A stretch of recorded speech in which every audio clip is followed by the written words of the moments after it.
Okay, so today we are going to discuss about the Faraday's law. Okay, so first is your Faraday's law. So actually इसको हम बोलते हैं कि Faraday's law of electrolysis. Faraday's law of electrolysis. So what is the meaning of electrolytic cell and electrochemical cell? Electrolytic cell मतलब for example हमारे पास एक cell होगा और एक केमिकल रिएक्शन होगा, वो नॉन स्पॉन्टेनियस होगा, ठीक है। और नॉन स्पॉन्टेनियस मतलब ऑब्वियसली वो रिएक्शन नहीं होगा, तो उसको हम क्या करेंगे, इलेक्ट्रिकल एनर्जी अप्लाई करेंगे। इलेक्ट्रिकल एनर्जी अप्लाई करने पर वो रिएक्शन होगा। That means here we are converting your electrical energy into chemical energy, that is your electrochemical cell, or that is your electrolytic cell, electrical energy into chemical energy. So Faraday's law of electrolysis का मतलब है कि हम यहाँ पे electrolytic cell के ऊपर discuss करेंगे। and Faraday's have two law. Okay, so first move to the first law. First law. So what does the Faraday's first law tells? Okay, so अगर हम बात करेंगे फॉर एग्जांपल आपके पास एक नॉन स्पॉन्टेनियस रिएक्शन है, non spontaneous reaction.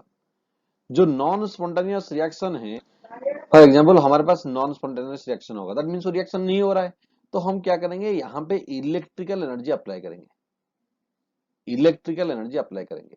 तो अगर non spontaneous reaction है तो ऑटोमेटिक वो नहीं हो रहा है, हम इलेक्ट्रिकल एनर्जी इलेक्ट्रिसिटी अप्लाई कर रहे हैं, तो यहाँ पे क्या हो रहा है, इलेक्ट्रिसिटी अप्लाई करने पर वो रिएक्शन हो जाएगा, क्योंकि वो नहीं हो रहा था। हम इलेक्ट्रिकल एनर्जी बाहर से एनर्जी को सप्लाई कर रहे हैं, दैट मीन्स वहां पे केमिकल रिएक्शन होगा। अगर केमिकल रिएक्शन हो रहा है, दैट मीन्स ऑब्वियसली यहाँ पे क्या होगा, केमिकल एनर्जी रिलीज होगा, केमिकल एनर्जी। तो यहाँ पे तुम्हारा हो रहा है क्या, योर इलेक्ट्रोलाइटिक सेल की बात हम यहाँ पे कर रहे हैं, ठीक है ना। तो यहाँ पे फॉर एग्जांपल यहाँ पे आप ले रहे हो NaCl, here we are taking NaCl solution. So in NaCl obviously Na plus is there and Cl minus is there. If it is your anode and it is your cathode, तो आप खुद यहाँ पे देख सकते हो कि आपका फॉर एग्जांपल ये this is your anode and this is your cathode. तो यहाँ पे आपका anode means anion attraction, cathode means cation attraction. तो anode means Cl minus will move towards anode and your Na plus will move towards cathode. And what happens if you are taking here molten NaCl in at anode, oxidation takes place and Cl minus undergoes oxidation to form to liberate chlorine gas. And similarly, cathode reduction reaction takes place. Reduction reaction takes place means sodium plus undergoes reduction to form sodium metal. That means there will be the liberation of Cl2 gas at anode. Anode में आपका Cl2 gas liberate होगा, cathode में आपका Na+ और sodium metal deposit होगा। तो यहाँ पे फैराडे फर्स्ट लॉ डिट्टो आपको वही एक्सप्लेन करना चाह रहा है। फैराडे फर्स्ट लॉ बोल रहा है कि आप सोचो, अगर मैं यहाँ पे इलेक्ट्रिसिटी को कनेक्ट कर दूंगा तभी तो रिएक्शन होगा ना। इलेक्ट्रिसिटी अगर करंट करूंगा तभी तो रिएक्शन होगा ना। तो यहाँ पे अगर मैं ज्यादा इलेक्ट्रिसिटी सप्लाई करूंगा तो ज्यादा डिपॉजिट होगा सब्सटेंस, रिएक्शन ज्यादा होगा। बिकॉज यहाँ पे रिएक्शन नहीं हो रहा था, तो रिएक्शन के लिए हमने इलेक्ट्रिकल एनर्जी अप्लाई की। तो अगर ज्यादा इलेक्ट्रिसिटी सप्लाई करेंगे तो ज्यादा अमाउंट का आपका सब्सटेंस क्या होगा, डिपॉजिट होगा। अगर वो सॉलिड होगा डिपॉजिट होगा, अगर गैस होगा तो क्या होगा, लिबरेट होगा। So I can write down first law. तो वही हम अभी तक जो समझ गए वही है आपका Faraday's first law of electrolysis. वो बोल रहा है कि the mass of the substance, the mass of the substance deposit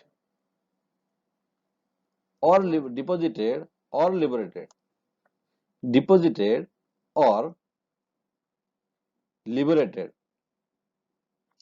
at any electrode, at any electrode is directly proportional to, is directly proportional to the amount of, the amount of charge passed through the, passed through the electrolytic solution, electrolytic solution. इसका मतलब क्या है, अच्छे से देख लो। वो बोल रहा है कि the mass of the substance deposited, अगर सॉलिड होगा तो डिपोजिट होगा, एंड लिबरेटेड इफ गैस होगा तो क्या होगा, लिबरेट होगा eight any electrode, for example cathode हो सकता है, एनोड भी हो सकता है, इज डायरेक्टली प्रोपोर्शनल, तो किसके साथ डायरेक्टली प्रोपोर्शनल होगा, amount of charge pass through the electrolytic solution, that means वो इलेक्ट्रोलाइटिक सॉल्यूशन में तुम कितना अमाउंट का चार्ज पास कर रहे हो, कितना अमाउंट का करंट पास कर रहे हो, कितना अमाउंट का इलेक्ट्रिसिटी पास कर रहे हो, तो उसके ऊपर डिपेंड करेगा। फॉर एग्जांपल आप अगर कम अमाउंट ऑफ इलेक्ट्रिसिटी पास करोगे तो कम सब्सटेंस डिपोजिट या लिबरेट होगा, अगर ज्यादा अमाउंट ऑफ इलेक्ट्रिसिटी अप्लाई करोगे दैट मींस ज्यादा अमाउंट ऑफ सब्सटेंस क्या होगा, लिबरेट होगा और डिपोजिट होगा। तो इसको हम मैथमेटिकली बोल सकता हूँ, अगर फॉर एग्जांपल W, किसी बुक में M भी लेते हैं, if W is the amount of substance deposited और liberated, that means W is your directly proportional to, we can say your Q is your charge. तो अगर प्रोपोर्शनलिटी सिंबल को हटा देंगे तो क्या हो जाएगा, W equal to I, W equal to Z Q, W equal to Z Q, proportionality symbol को अगर हटा देंगे, इक्वल कर देंगे, तो एक कांस्टेंट मल्टीप्लाई कर देंगे, तो उसको हम जेड बोलेंगे। तो यहाँ पे आपका Q क्या है, Q आपका है चार्ज, और जेड क्या है, जेड है, जेड को बोलते हैं electrochemical, electrochemical equivalent, electrochemical equivalent, okay. तो और you know Q equal to I T, Q equal to I T, ये हमारे पास फॉर्मूला है, ठीक है ना। और charge equal to current into time, and time obviously in second, and if current is your ampere and Q is in coulomb, तो यहाँ पे मैं पुट कर सकता हूँ, तो क्या हो जाएगा, W equal to Z Q के प्लस में पुट करना जेड आई टी, तो ये आपका फाइनल फॉर्मूला है। तो ये आपका फाइनल फॉर्मूला है W equal to Z Q और W equal to Z I T. तो ये इंपोर्टेंट फॉर्मूला है जो कि हम एग्जाम में आगे अप्लाई करेंगे। तो ये और क्या बोलता है Faraday's first law of electricity, अच्छे से थोड़ा सा समझ लेते हैं कि इस टाइप का क्वेश्चन आएगा, ठीक है ना। और यहाँ पे W क्या है, W है अमाउंट ऑफ सब्सटेंस डिपोजिटेड और लिबरेटेड, जेड क्या है, जेड है इलेक्ट्रोकेमिकल इक्विवेलेंट, प्रोपोर्शनलिटी कांस्टेंट उसको बोलते हैं इलेक्ट्रोकेमिकल इक्विवेलेंट। क्यू क्या है, क्यू तुम्हारा चार्ज है, और तुम्हारा आई, अगर क्यू को आई टी ले जाओगे तो आई क्या है, आई तुम्हारा करंट है, एंड ऑब्वियसली टाइम क्या है, टी क्या है, टाइम है, और in second obviously you can say. So यहाँ पे तो हमारा क्या आ गया, W equal to Z Q, ये आ गया। तो अगर आपको पूछा जाएगा कि what is the definition of Z, that means electrochemical equivalent का डेफिनेशन क्या है, तो अब खुद देखो, if you are putting, if Q equal to 1 coulomb, if Q equal to 1 coulomb means charge equal to 1 coulomb, then what will be the W, W equal to Z we can say. Then what is the definition of electrochemical equivalent, so I can write down the electrochemical equivalent, the electrochemical equivalent is the amount of substance, W Z किसके साथ equal है, W, और कब equal है, जब Q को 1 coulomb लेके charge को 1 कूलम लेंगे। So I can write down the electrochemical equivalent is the amount of substance, is the amount of substance deposited or liberated, deposited or liberated when 1 coulomb of charge, क्योंकि charge को यहां पे हम coulomb लेंगे, 1 coulomb of charge is passed through the electrolytic solution, the electrolytic solution. अगर आप 1 coulomb charge को पास करेंगे, 1 कूलम चार्ज को पास करेंगे, तो जेड किसके साथ इक्वल होगा, W के साथ, that means amount of substance deposited और लिबरेटेड। सो हियर और एक डेफिनेशन हो सकता है क्या, हमारे पास है W equal to Z I T, यहाँ पे और एक डेफिनेशन आया W equal to Z I T. If you are putting I equal to 1 ampere, I equal to 1 ampere and T equal to 1 second, T equal to 1 second, then what will happen, W equal to Z we can say, that means we can write down, वैसे ही definition हम लिख सकते हैं यहाँ पे, the electrochemical equivalent is the mass of the substance or amount of substance deposited or liberated when 1 ampere of current, here is current not charge, 1 ampere of current is passed for 1 second। अगर 1 ampere current को आप 1 second के लिए पास कराओगे, that means जो amount of substance deposit होगा उसको ही बोलते हैं electrochemical equivalent. That means this is the important definition, you must have to remember this definition. तो यहाँ पे अगर मैं बोलूंगा, एक्चुअली मैथमेटिकल एक्सप्रेशन क्वेश्चन को सॉल्व करने के लिए और थोड़ा सा ट्रिकी मेथड होना चाहिए, जो कि आगे हम करने वाले हैं। जेड क्या है, ध्यान दो, Z equal to equivalent mass divide by Faraday we can say, और फैराडे यू नो 96500। तो यहाँ पे जेड आपका क्या है, इलेक्ट्रोकेमिकल इक्विवेलेंट फॉर एग्जांपल सारा का सारा वैल्यू दिया होगा, आपको क्यू पूछेगा। तो जेड कैसे निकालोगे आप, जेड निकालोगे इक्विवेलेंट मास डिवाइड बाई 96500। 96500 कहां से आया, 1 Faraday value equal to 96500, 1 Faraday equal to 96500। तो यहाँ पे I can write down obviously 96500 नहीं लिखने से, फैराडे लिखने से और भी अच्छा होगा, divide by F we can say. Okay, तो यहाँ पे और इक्विवेलेंट मास क्या है, यू नो इक्विवेलेंट मास क्या है, molar mass by N factor, molar mass by N factor. तो मोलार मास जो होगा उसको एन फैक्टर से डिवाइड कर देंगे, आपका आ जाएगा इक्विवेलेंट मास। तो ऐसे, तो यहाँ पे इक्विवेलेंट मास क्या है, molar mass by N factor, ठीक है ना। तो जो चार्ज होगा, एन फैक्टर क्या है, जो चार्ज आता है। फॉर एग्जांपल एल्यूमिनियम 3+ बोला जाएगा, तो एल्यूमिनियम 3+ के लिए एन फैक्टर क्या है 3। कॉपर 2+ है, CuSO4 आपको बोला जा रहा है, तो Cu2+ एग्जिस्ट कर रहा है, तो जो चार्ज होगा उसको बोलते हैं एन फैक्टर।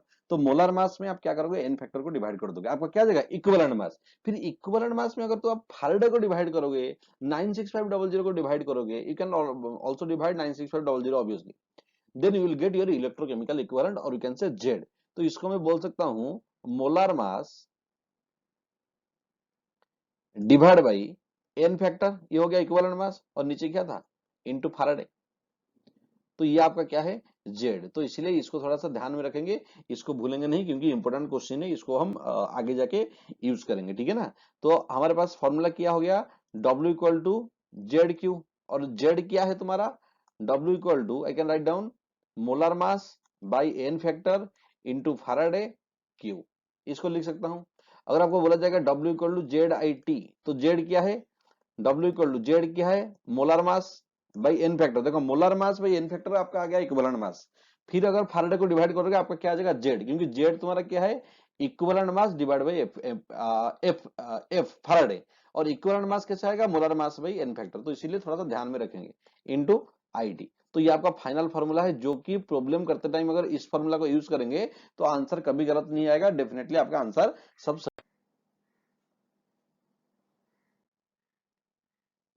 ओके, तो next move to your Faraday's second law, Faraday's second law of electrolysis. तो सेकेंड लॉ क्या बोलते हैं, अगर हम बात करेंगे 100% तो 20% क्वेश्चन सेकेंड लॉ से आता है, मैक्सिमम क्वेश्चन आपका आ जाएगा फर्स्ट लॉ। तो जो भी क्वेश्चन आए you first you have to try with first law, first law से आप ट्राई करोगे, अगर नहीं हो रहा है तो सेकंड लॉ, और मालूम भी हो जाएगा कि सेकंड लॉ कौन सा है, क्वेश्चन देख के मालूम हो जाएगा। तो क्वेश्चन यहाँ पे सेकंड लॉ का स्टेटमेंट क्या बोला जा रहा है, व्हेन सेम अमाउंट ऑफ, और ध्यान दो, when same amount of electricity is passed through is passed through two different electrolyte, two different electrolyte electrolytic solution connected in series, connected in series, amount of substance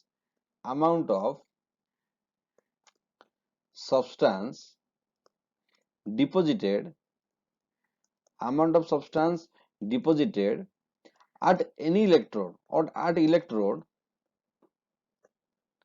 is directly proportional, is directly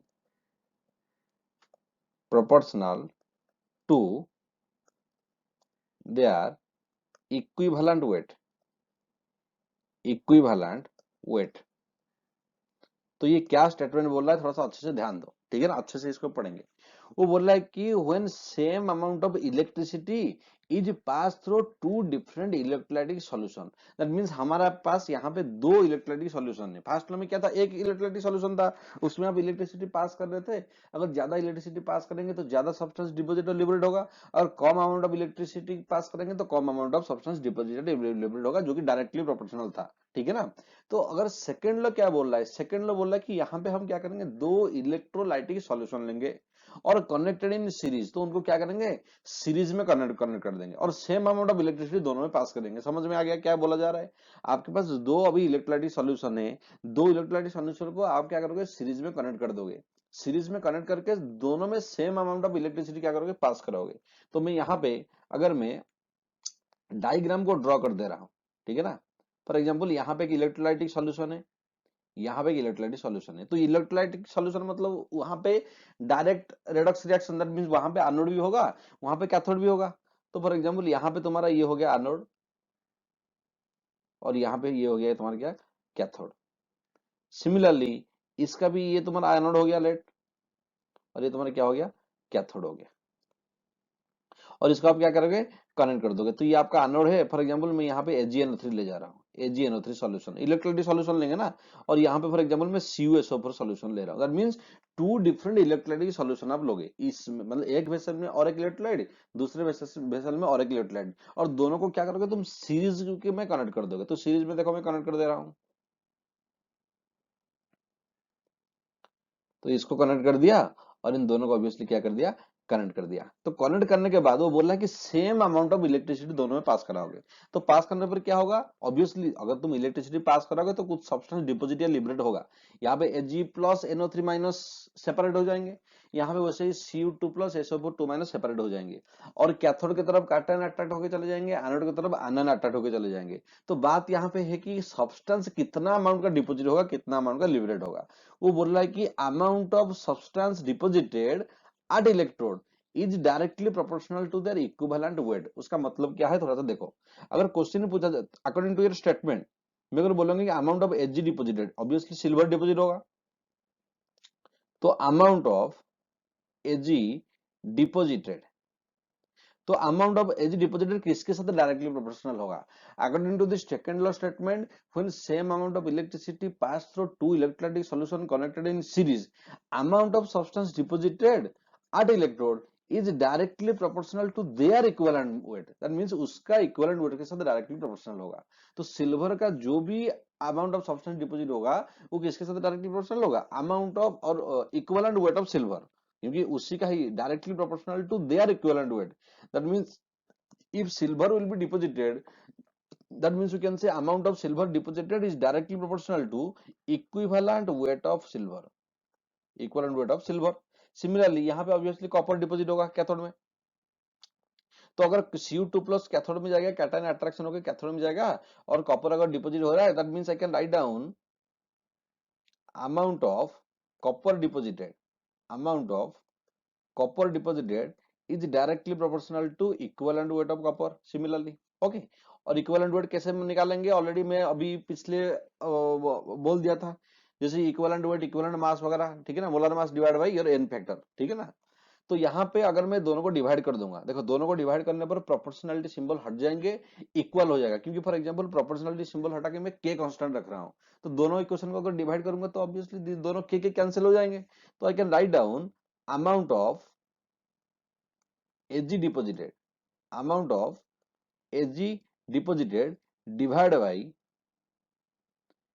amount of copper deposited is equal to, इसका भी divide कर देंगे, equal कर देंगे, equivalent weight of silver divide by equivalent weight of copper. तो ये तुम्हारा होता है सेकंड लॉ का स्टेटमेंट।